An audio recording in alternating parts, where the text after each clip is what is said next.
বন্ধুরা নমস্কার, আমি রান্নাঘর দীপালি।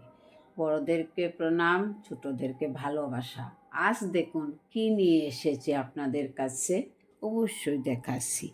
এই যে দেখুন, তাজা তাজা পুঁটি মাছ। দেখুন কীভাবে কেটে ধুয়ে পরিষ্কার করে নিয়েছি। কাঁটাটা তো দেখাতে পারবো না, পাখনাগুলো ফেলেছি, কেননা ওটার ভিতরে পুকুরে যদি প্যাক থাকে, কাদা থাকে, তাহলে কাদা মাটি ওইখানে লেগে থাকে, তাই ওইগুলো পরিষ্কার করে নিয়েছি। এই যে দেখুন, ওইখানে অল্প হলুদের গুঁড়া, পরিমাণ মতো বা স্বাদ মতো নুন দিচ্ছি। এই যে দেখুন, দিয়ে মেখে নেব, ভাজবো। মাছগুলা যে রান্না করব কি কি মশলা দিতে হবে তা তো বলিনি।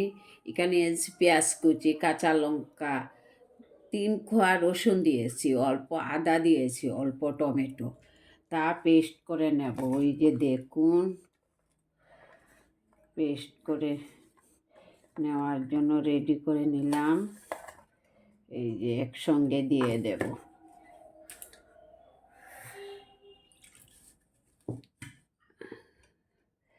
অল্প জল দিয়ে ঢাকনাটা বন্ধ করে নিলাম। মশলাটা পেস্ট করে নিয়েছি, দেখুন খুব সুন্দর হয়েছে। আমার মা সব সময় বলতেন, আগে তো শিলপাটা দিয়ে মশলা বাটা হতো, মরিচ যদি ভালো করে প্লেন করে না বাটতাম তাহলে বলতেন, মশলা যদি মানে প্লেন না হয়, চন্দন না হয়, তাহলে ভালো রন্ধন হয় না। কড়াইটা বসিয়ে রেখেছি চুলায়, দেখুন আঁচটা বাড়িয়ে নিয়ে কড়াই অল্প তেল দিয়ে দিচ্ছি। তেলটা গরম হয়ে আসছে, এই যে 2-1 দানা নুন দিয়ে দিচ্ছি, যাতে তেলটা কড়াইয়ের নিচে মাছগুলা না লাগে। মাছগুলা দিয়ে দিচ্ছি।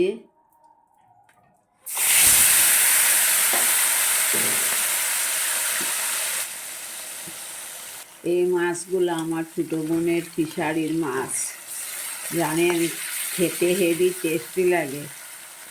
অনেক পুকুরের মাছ আছে খেতে ভালো লাগে না, এটা জানেন কি না আপনারা আমি জানি না, কিন্তু আমার অভিজ্ঞতা থেকে বলছি, খুব টেস্টি ওর পুকুরের মাছ।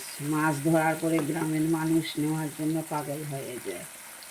মাছটা উলট পালট করে নিচ্ছি। দেখুন কড়াইয়ের গায়ে কিন্তু একটা মাছও লাগছে না, কেননা কড়ার মধ্যে যে আগে নুন দিয়েছি, এর জন্য।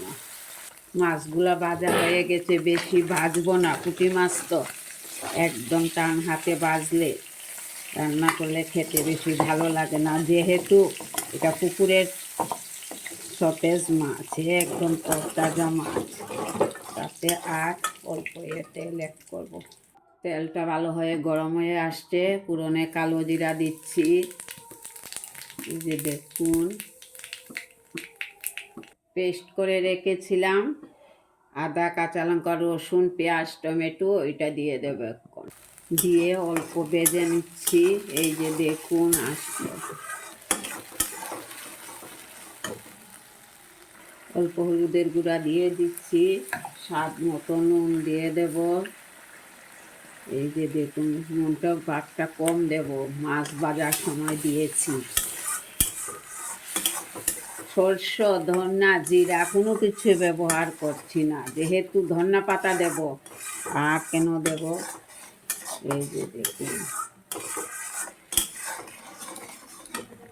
দেখুন মশলাটা কিন্তু ভালো করে ভাজা হয়ে গেছে। এবার ভেজে রাখা মাছগুলা দিয়ে দিচ্ছি। দেখুন, কমেন্টের মাধ্যমে বলবেন, ভুল ত্রুটি হলে মার্জনা করবেন, কমেন্টে বলবেন।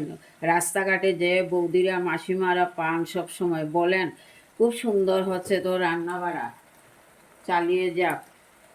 2-1টা কাঁচা লঙ্কা দিলাম, 1 গোটা টমেটো দিলাম, অল্প জল দেব।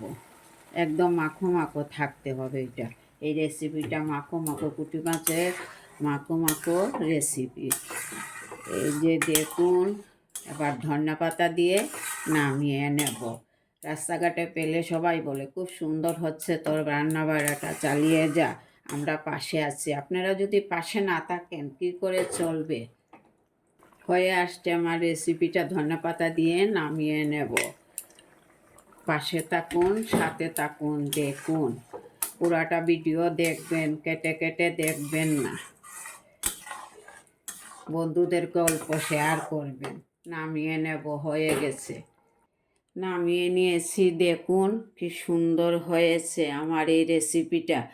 ভালো লেগে থাকলে লাইক কমেন্ট করবেন, বন্ধুদেরকে অল্প শেয়ার করবেন, পুরা ভিডিওটা দেখবেন, কেটে কেটে দেখবেন না।